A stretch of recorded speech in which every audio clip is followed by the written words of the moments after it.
Hello friends, मशहूर actor गो खान जिन्होंने हाल ही में हार्डवुड सीरीज में काम किया, ये सीरीज बेहद कामयाब रही। इस सीरीज में इनकी को स्टार यामूर तानसेन सेवसन थी और इन दोनों की जोड़ी को बेहद पसंद किया गया। आजकल सोशल मीडिया पर इनके मुतालिक बहुत सी खबरें चल रही हैं, जिनमें एक खबर ये है कि यामूर ने अपने सोशल मीडिया अकाउंट से गो खान को अनफॉलो कर दिया है और इसके अलावा यामूर ने कुछ हैरत अंगेज बातों का इंकशाफ किया है। एक्टर गो खान जो फॉरबिडन फ्रूट सीरीज के सेट पर नसरीन कवाजादे से मिले और आजकल नसरीन से शादी की तैयारियों में मसरूफ हैं। यामूर ने बताया कि नसरीन नहीं चाहती थी कि सीरीज हार्डवुड में इनके ज्यादा रोमांटिक सीन हो। इस स्टेटमेंट के बाद नसरीन का रिएक्शन सामने आया है और सोशल मीडिया अकाउंट से ये पोस्ट सामने आई है, जिसमें उन्होंने लिखा है कि मैं बहुत अरसे से इस किस्म की खबरों पर खामोशी इख्तियार किए हुए हूँ,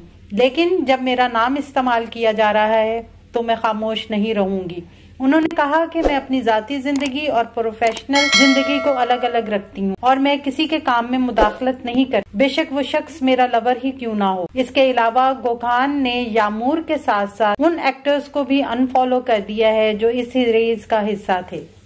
आने वाले दिनों में अपने पसंदीदा ड्रामों की मजीद मालूमात के लिए हमारे चैनल को लाइक करें, शेयर करें और सब्सक्राइब करना ना भूलें। शुक्रिया।